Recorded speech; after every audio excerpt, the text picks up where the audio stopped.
Hello, कैसे हैं भाई। देखो भाई, आज हम लोग ना बहुत इंटरेस्टिंग क्वेश्चन को डिस्कस करने वाले हैं। देखो क्वेश्चन क्या है, wave theory can not explain the photoelectric effect. भाई जबरदस्त चीज है ये। पता है क्या कह रहा है, ये कह रहा है कि वेव थ्योरी का यूज करके हम फोटो इलेक्ट्रिक इफेक्ट को एक्सप्लेन ही नहीं कर सकते। समझ रहे हो ना, बहुत इंपॉर्टेंट है, एग्जाम में कई बार पूछा गया है। एक्सटर्नल एग्जामिनेशन, फाइनल एग्जाम जो होते हैं उनमें पूछा गया है, और आपके इंटरनल एग्जाम में भी आपने देखा होगा इस क्वेश्चन को कई बार। तो भाई देखो, इस क्वेश्चन को हम लोग डिस्कस करेंगे, ध्यान से देखिए। देखो सबसे पहली बात यह है कि वेव थ्योरी के केस में इंटेंसिटी का मतलब क्या है। यदि आपको इंटेंसिटी का मतलब समझ में आ गया तो बात समझ में आ जाएगी। तो मैं पहले थोड़ी सी बात आपको इंटेंसिटी के बारे में बताऊंगा। भाई इंटेंसिटी होती है energy per unit time per unit area. आप ऐसा समझ लीजिए कि भाई ये एक एरिया है, कोई भी एरिया है, इस एरिया पर आप 100 रेडिएशंस डाल रहे हो तो उनके कॉरेस्पॉन्डिंग कुछ एनर्जी गिरी इस पे, राइट। अब 200 डाल रहे हो तो ज्यादा गिरी, 500 डाल रहे हो तो और ज्यादा गिरी। मतलब देखो, इंटेंसिटी को जब भी निकालते हैं तो हम टोटल एनर्जी कितनी इंसिडेंट हुई वो divided by time divided by area. मतलब यदि आप इंटेंसिटी को बढ़ाना चाहते हो तो इस एरिया पर, इसी एरिया पर ज्यादा रेडिएशंस डाल दो, इंटेंसिटी बढ़ जाएगी। यदि आप मतलब इसके ऊपर ऐसा समझिए कि शुरुआत में 100 रेडिएशंस डाल रहे थे, अब 500 रेडिएशंस डाल रहे हो, एरिया वो का वो है, इसका मतलब एनर्जी की वैल्यू बढ़ा रहे हो आप, तो इंटेंसिटी बढ़ जाएगी। अब भाई वेव थ्योरी पता है क्या कहती है कि भाई वेव थ्योरी के अकॉर्डिंग इंटेंसिटी ऑफ रेडिएशन को इंक्रीज करने का मतलब है साहब एनर्जी को इंक्रीज करना, क्योंकि एरिया तो फिक्स ले रहे हैं, टाइम भी फिक्स ले रहे हैं। इसका मतलब भाई इंटेंसिटी बढ़ेगी, इसका मतलब एनर्जी बढ़ेगी। एनर्जी बढ़ने से मेरा मतलब है कि इस सरफेस पे इंसिडेंट होने वाली एनर्जी बढ़ेगी। तो भाई वेव थ्योरी के अकॉर्डिंग जब इस सरफेस पे जो एनर्जी इंसिडेंट हो रही है यदि वो बढ़ेगी तो इस सरफेस के जो इलेक्ट्रॉन्स हैं उनको जो एनर्जी मिल रही है, मतलब अब जो उनको एनर्जी वो एब्जॉर्ब कर सकते हैं वो ज्यादा अमाउंट ऑफ एनर्जी है। इसका मतलब ये हुआ कि electrons will get more energy. इसका मतलब है कि यदि जो इंसिडेंट रेडिएशन है उनकी फ्रीक्वेंसी कम भी है, मान लो उनकी फ्रीक्वेंसी बहुत छोटी वैल्यू है, तो आप क्या करो, उनकी इंटेंसिटी को बढ़ा दो। इंटेंसिटी को बढ़ाओगे तो ओवरऑल एनर्जी बढ़ जाएगी, तो इलेक्ट्रॉन्स को जो एनर्जी मिलनी चाहिए वो ज्यादा मिलनी चाहिए। इसका मतलब है कि चाहे फ्रीक्वेंसी कितनी भी यूज कर लो आप, इंटेंसिटी को बढ़ा करके आप इलेक्ट्रॉन मेटल के सरफेस से आराम से निकाल सकते हो। लेकिन मेरे भाई प्रैक्टिकली ये बात एक नंबर की झूठी और फ्रॉड है। प्रैक्टिकली हम लोग क्या देखते हैं कि थ्रेशोल्ड फ्रीक्वेंसी मतलब थ्रेशोल्ड एनर्जी मतलब वर्क फंक्शन नाम की चीज एग्जिस्ट करती है। इस कंसेप्ट के अकॉर्डिंग तो एग्जिस्ट नहीं करनी चाहिए। मतलब यदि वर्क फंक्शन से कम एनर्जी हम सप्लाई करते हैं तो भाई फोटो इलेक्ट्रिक इफेक्ट नहीं होता है, मतलब इलेक्ट्रॉन मेटल के सरफेस से नहीं निकलता है। लेकिन इस तरीके से तो निकल जाना चाहिए था, तो ये उसकी फेलियर हो गई।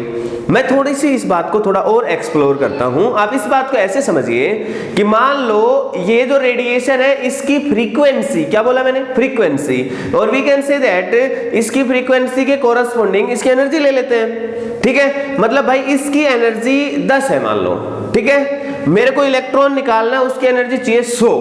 तो वेव थ्योरी क्या कहती है कि भाई इसकी एनर्जी 10 है ना, इसके अकेले की तो औकात नहीं इलेक्ट्रॉन को निकालने की, तो आप क्या करो, इस तरह की 10 रेडिएशन डाल दो।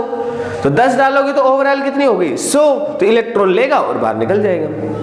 लेकिन मैंने आपको बता रखा है भाई साहब, फोटो इलेक्ट्रिक वाला इलेक्ट्रॉन तो सलमान खान है, कमिटमेंट कर रखी है भाई साहब, हम तो एनर्जी एक्सेप्ट करेंगे 100 वाली, आप 10 वाली डालोगे एक्सेप्ट नहीं करेगा।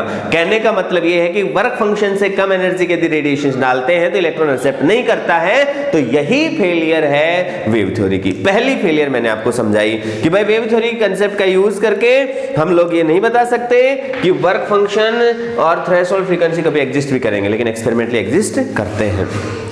मेरे भाई बात नंबर 2 को ध्यान से समझना, इसी से मिलती जुलती बात है। अब देखो अभी हमने जान भी लिया है कि इंटेंसिटी को जब बढ़ाते हैं, इंक्रीज करते हैं तो एनर्जी बढ़ जाती है। इसका मतलब अब जो इलेक्ट्रॉन जो निकलेंगे बाहर वो इलेक्ट्रॉन ज्यादा काइनेटिक एनर्जी वाले होने चाहिए। इसका मतलब भाई साहब क्या हुआ, एनर्जी मतलब इंटेंसिटी को बढ़ा रहे हो तो जो इलेक्ट्रॉन्स बाहर निकल रहे हो ज्यादा काइनेटिक एनर्जी के हैं, ज्यादा तेज दौड़ रहे हैं, और जो इलेक्ट्रॉन ज्यादा तेज दौड़ता है ना भाई उसको रोकने के लिए भी ज्यादा पावरफुल एनर्जी की जरूरत पड़ती है, ज्यादा पोटेंशियल की जरूरत पड़ती है। मतलब उसको रोकने के लिए जो स्टॉपिंग पोटेंशियल है उसकी वैल्यू भी क्या होती है भाई, ज्यादा होती है। लेकिन एक्सपेरिमेंटली ऐसा नहीं है।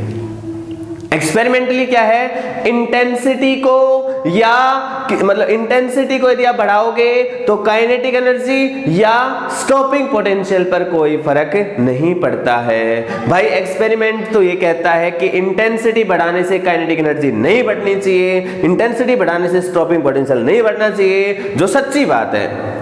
लेकिन वेव थ्योरी क्या कहती है कि भाई साहब इंटेंसिटी बढ़ाएंगे तो इलेक्ट्रॉन को ज्यादा एनर्जी मिलेगी, अब इलेक्ट्रॉन ज्यादा एनर्जी पिएगा तो ज्यादा तेज दौड़ेगा। एक नंबर की झूठी और फ्रॉड बात है, समझ गए।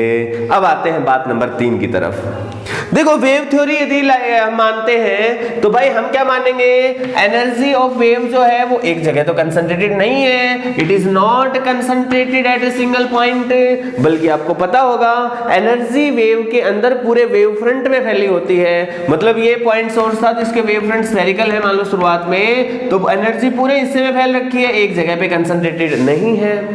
अब मान लो इस सरफेस पे लाइट आके गिर रही है तो वो एक जगह पे नहीं गिर रही, हर जगह गिर रही है। अब भाई साहब आप रेडिएशंस डाल रहे हो, इलेक्ट्रॉन को चाहिए 100 वाली, आप डाल रहे हो मान लो 200 वाली, 200 वाली डाल रहे हो, आप ज्यादा डाल रहे हो, लेकिन कर क्या रहे हो, एनर्जी 200 वाली एक जगह नहीं डाल रहे। वेव थ्योरी के अकॉर्डिंग तो ये पूरे में फैली हुई है 200 है, तो भाई इलेक्ट्रॉन को मिलेगी जो एनर्जी वो तो 200 का बहुत छोटा हिस्सा मिलेगी। क्यों, क्योंकि इलेक्ट्रॉन का साइज तो बहुत छोटा सा है, आपने पूरे हिस्से पे डाली ना 200, तो इतने हिस्से में तो 200 से बहुत कम वैल्यू आई। मतलब इलेक्ट्रॉन इस चीज को एब्जॉर्ब करेगा, मान लो धीरे धीरे धीरे धीरे एनर्जी लेता जा रहा है, लेता जा रहा है, लेता जा रहा है, तो उसके पास उसके लिए जो रिक्वायर्ड एनर्जी जो 100 है वो होने में काफी टाइम लगना चाहिए। आपने डाली 200 थी, लेकिन क्योंकि साइज बहुत बड़ा है मेटल सरफेस का तो इलेक्ट्रॉन के हिस्से में बहुत कम आई। मान लो एक एनर्जी आ रही है, 1 जूल एनर्जी उसको मिल रही है, उसको चाहिए कितनी 100, तो उसको टाइम लगेगा ना भाई, 100 को गैदर करने में, 100 को इकट्ठा करने में टाइम लगेगा ना, मतलब इलेक्ट्रॉन तुरंत नहीं निकलेगा ना। लेकिन भाई एक्सपेरिमेंटली हम क्या देखते हैं कि इधर से आप 200 की लाइट डालो और इधर से इलेक्ट्रॉन निकल के भाग जाएगा। मतलब भाई साहब इंस्टेंटेनियस प्रोसेस है। मतलब कैसा प्रोसेस है ये, इंस्टेंटेनियस प्रोसेस है। Photo electric effect is an instantaneous process, ये टाइम लेता ही नहीं है। दोबारा से बताता हूं इस छोटी सी बात को एक छोटे एग्जांपल की हेल्प से। आप ये समझ लिए, इसका जो इलेक्ट्रॉन है इसको चाहिए एनर्जी 100, आप डाल रहे हो 200, लेकिन 200 पूरे हिस्से में फैली हुई है, तो इतने हिस्से में जो लाइट गिरी, मान लो वो 10 गिरी 1 सेकंड में, तो भाई कितनी देर वेट करना पड़ेगा अपने को, 10 सेकंड, तभी तो उसके पास 100 होगी और इलेक्ट्रॉन को 100 ही चाहिए, तो मतलब 10 सेकंड लेगा इलेक्ट्रॉन निकलने में। लेकिन ऐसा नहीं होता है मेरे भाई, आप 200 की डालो, इलेक्ट्रॉन को यदि वो मिली तो तुरंत बाहर निकलेगा। मतलब ये ऐसे पॉइंट्स थे जो वेव थ्योरी से हम लोग फोटो इलेक्ट्रिक इफेक्ट को एक्सप्लेन करने के लिए यूज करें तो भाई साहब ये बात बनेगी नहीं। मतलब wave theory can not explain the photoelectric effect. बड़ा इंटरेस्टिंग सा टॉपिक था, आई होप आपको समझ में आया होगा। Okay, goodbye and take care.